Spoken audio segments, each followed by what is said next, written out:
শীতকাল মানেই কলকাতায় শুরু হয়ে গেছে হস্তশিল্প মেলা। গত বছর থেকে এই মেলা ইকো পার্কের পরিবর্তে হচ্ছে সিটি স্কোয়ার গ্রাউন্ড সেন্ট্রাল মলের সামনে। চলবে 14ই ডিসেম্বর অবধি দুপুর 1টা থেকে রাত 8:30। তবে মেলায় ঢোকার আগে মেলার বাইরে কি কি স্টল বসেছে সেটা আপনাদের দেখিয়ে দিই। এখন যা যা দেখাচ্ছি সব কিন্তু মেলার বাইরে বসেছেন ওনারা।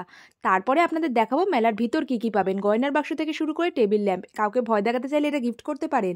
ফ্ল্যাটের ব্যালকনিতে রাখার জন্য এরকম ছোট্ট দোলনাও পেয়ে যাবেন। এছাড়া টেবিল রানার বা টেবিল ম্যাটগুলো দেখুন কি সুন্দর দেখতে, দাম 100 থেকে 150-র মধ্যে। ড্রয়িং রুমে রাখার জন্য এরকম একটা টেবিল ল্যাম্প নিয়ে নিতে পারেন। কোনো বিয়েবাড়ির ইনভিটেশন থাকলে কাচের বাটি না দিয়ে এইরকম শোপিস গিফট করুন, বাজেটের মধ্যে কিন্তু সুন্দর জিনিস। প্লেসম্যাটগুলো দেখুন কি সুন্দর, হোম ডেকার যারা ভালোবাসেন তাদের জন্য এটা স্বর্গ। লন্ড্রি বাস্কেটটা দেখুন কি সুন্দর, বেতের এত সুন্দর সুন্দর ফার্নিচার পাওয়া যাচ্ছে, স্বপ্নের বাড়ি সাজানোর জন্য আদর্শ।